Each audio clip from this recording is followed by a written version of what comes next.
నాకును ఆదికాండం 17వ అధ్యాయం. నీకును నాకును సంతతికి మధ్యన మీరు గైకొనవలసిన నిబంధన ఏదనగా, మీలో ప్రతి మగవాడును కూడా సున్నతి పొందాలి.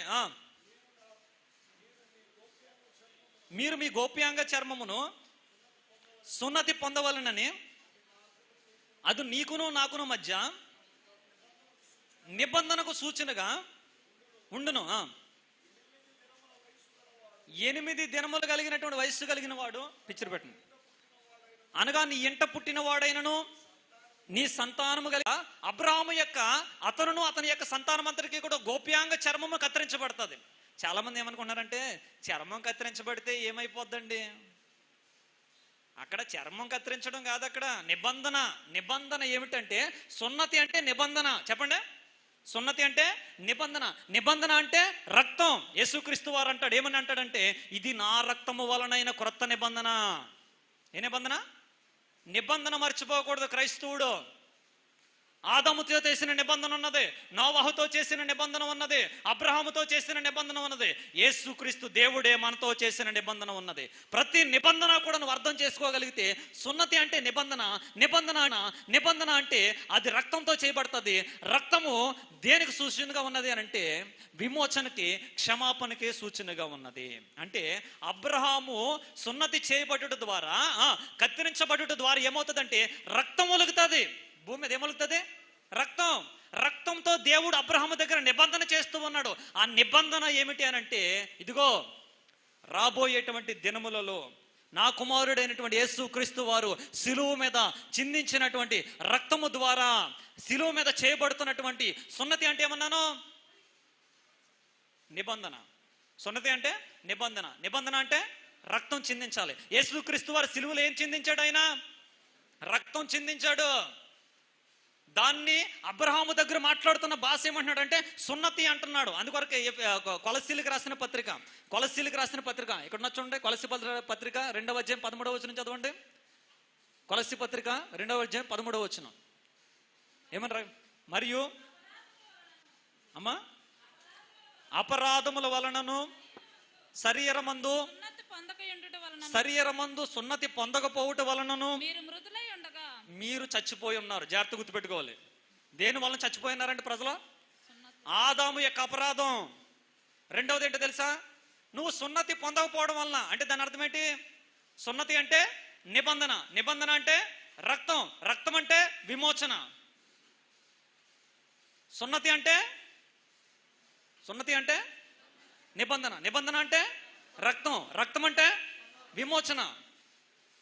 అబ్రహాము ద్వారా దేవుడు విమోచించాలి అని అంటే తన జనాంగాన్ని అబ్రహాము దగ్గర రక్తం చిందించబడాలి. అబ్రహాము సంతానం నీతిమంతులుగా తీర్చబడాలి అని అంటే అబ్రహాము దగ్గర రక్తం చిందించబడాలి. హేబేలు దగ్గర అతను నీతిమంతులుగా అవ్వాలి అని అంటే అక్కడ గొర్రెపిల్ల రక్తం చిందించబడాలి. మోషే ధర్మశాస్త్ర ప్రకారంగా ఎవరైనా ఒకవేళ నీతిమంతులుగా తీర్చబడాలి అని అంటే అక్కడ కూడా అపరాధ పాప పరిహారార్థ బలులు, కొన్ని బలులను వారు చిందించాలి. రక్తము చిందించకుండా పాప క్షమాపణ జరగదు అని హెబ్రీ పత్రికలో అత్యంత సామాన్యంగా చెప్తూ ఉన్నాడు. హెబ్రీలకు రాసినటువంటి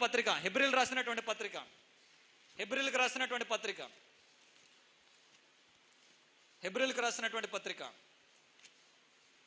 9వ అధ్యాయం. హెబ్రీలకు రాసిన పత్రిక 9వ అధ్యాయం 22వ వచనం. మరియు ధర్మశాస్త్ర ప్రకారము సమస్త వస్తువులను రక్తము చేత శుద్ధి చేయబడిననియు రక్తము చిందింపకుండా పాపక్షమాపణ కలగదనియు సామాన్యంగా చెప్పొచ్చు. ఎందుకు రక్తం చిందించాలి? ఎందుకు బలులు? పాపక్షమాపణ కొరకు దేవుడు పెట్టినటువంటి ఒక నియమం. అక్కడ అబ్రహాము దేవుని సంతానంగా మారాలి అని అంటే రక్తము లేకుండా నీతిమంతులుగా మార్చబడలేం. అందుకొరకే రోమిలికి రాసినటువంటి పత్రికలో దేవుని యొక్క వాక్యం మనకు బోధిస్తూ ఉన్నది. ఏమని బోధిస్తూ ఉన్నది? రోమిలికి రాసినటువంటి పత్రిక 5వ అధ్యాయం 9వ వచనంలో, ఆయన రక్తం వలన ఇప్పుడు మనము నీతిమంతులముగా తీర్చబడి దేవునికి మహిమ కలుగును గాక. దేని ద్వారా నీతిమంతులు? పుట్టుడు ద్వారా నీతిమంతుడు నువ్వు. నీ స్వభావాన్ని బట్టి నీతిమంతుడు నువ్వు కాదు కాదు కాదు. దేన్ని బట్టి నీతిమంతుడు అంటే యేసు రక్తము ద్వారానే నీతిమంతులమై ఉన్నాం. యేసు రక్తం బట్టి ఆయన పిల్లలమై ఉన్నాం. యేసు రక్తం ద్వారానే మనం విశ్వసించడం ద్వారానే దేవుని పిల్లలగుటకు దేవుడు మనకి ఏమిచ్చాడు అంటే అధికారం ఇచ్చాడు. అయితే జాగ్రత్తగా వినండి, అబ్రహాము యొక్క సున్నతి గురించి మాట్లాడుతున్నాడు. కొలసీ పత్రిక 2వ అధ్యాయంలో ఆ వాక్య భాగాన్ని చదువు ముగిద్దాం. మనం చూడండి ఏమని రాయబడి ఉందంటే, కొలసీలు రాసిన పత్రిక 2వ అధ్యాయం ఆ వాక్య భాగాన్ని చదవండి 11 నుంచి. మీరును క్రీస్తు సున్నతి. ఇప్పుడు అబ్రహాము సున్నతి కాదు, అబ్రహాము యొక్క రక్తం కాదు. ఇక్కడ అబ్రహాము యొక్క రక్తము నీతిమంతులుగా తీర్చబడలేరు, ఎంచబడుతున్నారు. అబ్రహాము సంతానం వారు చెప్పినటువంటి మాటను నమ్మి సున్నతి చేయించుకుని రక్తము చిందించబడుతూ ఉంది కనుక అబ్రహాము సంతానం అంతయు కూడా నీతిమంతులుగా ఎంచబడ్డారు. అయితే క్రీస్తు సున్నతి, అబ్రహాము యొక్క సున్నతి, పాత నిబంధనలో జరిగిన ప్రతిదీ కూడా క్రొత్త నిబంధనకి నిజం. యేసుక్రీస్తు వారి యొక్క ఆయన సమస్తము కూడా ఛాయారూపకంగా ధర్మశాస్త్రంలో జరిగింది. దేవుడు ఏమన్నాడో, ఇదిగో నువ్వు రక్తము చిందించి సున్నతి ద్వారా మాత్రమే వాగ్దాన దేశంలోకి వెళ్తా అన్నాడు. దాని అర్థం ఏంటి తెలుసా? యేసుక్రీస్తు వారి యొక్క రక్తం మూలనే పరలోక సంబంధమైనటువంటి పరమ యెరూషలేమైనటువంటి వాగ్దాన భూమిలోనికి మీరు అడుగు పెట్టగలరు. అంత మించి ఎవరు కూడా తన క్రియలను బట్టి తన యొక్క పుట్టుకను బట్టి ఎవరునూ కూడా ఏం చేయలేరు, వాళ్ళు ప్రవేశించలేరు. అది ముంగుర్తుగా అబ్రహాము యొక్క సంతానాన్ని ఈ భూమి మీద ఉన్నటువంటి యెరూషలేములోనికి వాగ్దాన భూమిలోనికి దేవుడు ప్రవేశపెట్టేటప్పుడే రక్తము చిందించబడింది. అందుకొరకు ఏమంటాడంటే క్రీస్తు సున్నతి శరీరేచ్ఛలతో కూడిన మీ స్వభావమును విసర్జించి ఆయన యందు చేతులతో చేయబడినటువంటి సున్నతి పొందితిరి.